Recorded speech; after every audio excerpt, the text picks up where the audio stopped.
वो कोई बाबा सिद्दीकी कोई सही आदमी थोड़ी नहीं था। उसके ऊपर मकोका का केस लगा हुआ है। अब आम आदमी पे तो मकोका का केस लगेगा नहीं। और बताते हैं वो उसके दाऊद से भी कनेक्शन है, सारी जानकारी होती है और मिल जाती है। गैंग बहुत बड़ी है। कितने लोग होंगे? 100 से ज़्यादा ही होंगे।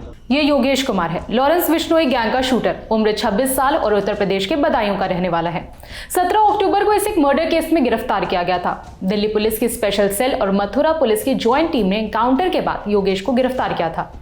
पुलिस एनकाउंटर में योगेश के पैर में गोली लगी थी, जिसके बाद उसे मथुरा के जिला अस्पताल में भर्ती करवाया गया था। अस्पताल में ही योगेश ने 3 पुलिसकर्मियों की मौजूदगी में पत्रकारों से बात करी थी और एनसीपी नेता बाबा सिद्दीकी की हत्या पर कुछ खुलासे भी किए थे। अब उन 3 पुलिसकर्मियों पर एक्शन लिया गया है। वीडियो में जानेंगे पुलिसकर्मियों पर क्या एक्शन लिया गया, योगेश ने मीडिया को क्या बताया, मकोका एक्ट क्या है, बाबा सिद्दीकी को मारने के लिए उत्तर प्रदेश के शूटर्स को ही क्यों चुना गया, योगेश को किस केस में गिरफ्तार किया गया था। मथुरा के एसएसपी शैलेश कुमार पांडे ने बताया कि योगेश ने जिन पुलिसकर्मियों की मौजूदगी में मीडिया के सामने बात की थी, उन्हें ड्यूटी में कथित लापरवाही के चलते सस्पेंड कर दिया गया है। इसमें सब इंस्पेक्टर राम स्नेही, हेड कांस्टेबल विपिन कुमार और कांस्टेबल संजय कुमार का नाम शामिल है। इनके ऊपर जांच चल रही है। अब आपको शूटर योगेश का वो बयान सुनाते हैं जो उसने बाबा सिद्दीकी पर दिया था। वो तो कुछ लोग बीच में आ रहे हैं तो फिर कुछ ना कुछ तो होगा ही।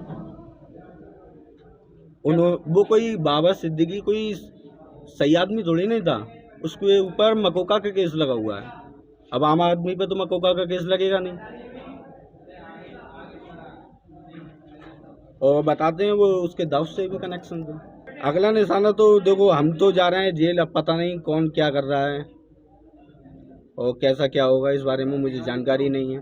संपर्क कैसे करते हो? संपर्क कुछ जो दोस्त थे दिल्ली के मेरे, उनके जरिए बात हुई थी। मेरा तो कोई संपर्क था ही नहीं। तो जिस प्रकार से देखा जाए जेल में बंद हो जाते हैं फिर, लेकिन आपस में संपर्क कैसे कर लेते हो? एक दूसरे के जरिए कोई ना कोई आता जाता रहता है। और लोग गैंग बहुत बड़ी है। कितने लोग होंगे गैंग में? 100 से ज़्यादा ही होंगे। क्या इंडिया से बाहर भी कनेक्ट? हाँ है। योगेश लॉरेंस बिश्नोई और हाशिम बाबा गैंग से जुड़ा हुआ है। उत्तर प्रदेश में उसके खिलाफ कई सारे क्रिमिनल केसेस भी दर्ज हैं। योगेश के इस बयान के बाद एसएसपी शैलेश कुमार पांडे ने बताया कि योगेश का बाबा सिद्दीकी के मर्डर से कोई लेना देना नहीं है। हालांकि योगेश लॉरेंस गैंग से जरूर जुड़ा हुआ है और बाबा सिद्दीकी मर्डर केस के पीछे भी कथित तौर पर लॉरेंस गैंग का ही हाथ है। योगेश ने अपने बयान में मकोका और दाऊद इब्राहिम का भी नाम लिया। अब थोड़ा सा मकोका एक्ट के बारे में भी जान लेते हैं। मकोका यानी महाराष्ट्र संगठित अपराध नियंत्रण कानून। इसके तहत उन अपराधियों पर कार्रवाई की जाती है जो संगठित अपराध का हिस्सा हों। 90 के दशक में महाराष्ट्र में अपराध और अपराधी दोनों बढ़ गए थे। ऐसे में कानून की जरूरत महसूस की जा रही थी जो संगठित अपराधों को रोकने में मदद कर सके। तब महाराष्ट्र सरकार ने मकोका बनाया और साल 1999 में उसे लागू कर दिया गया।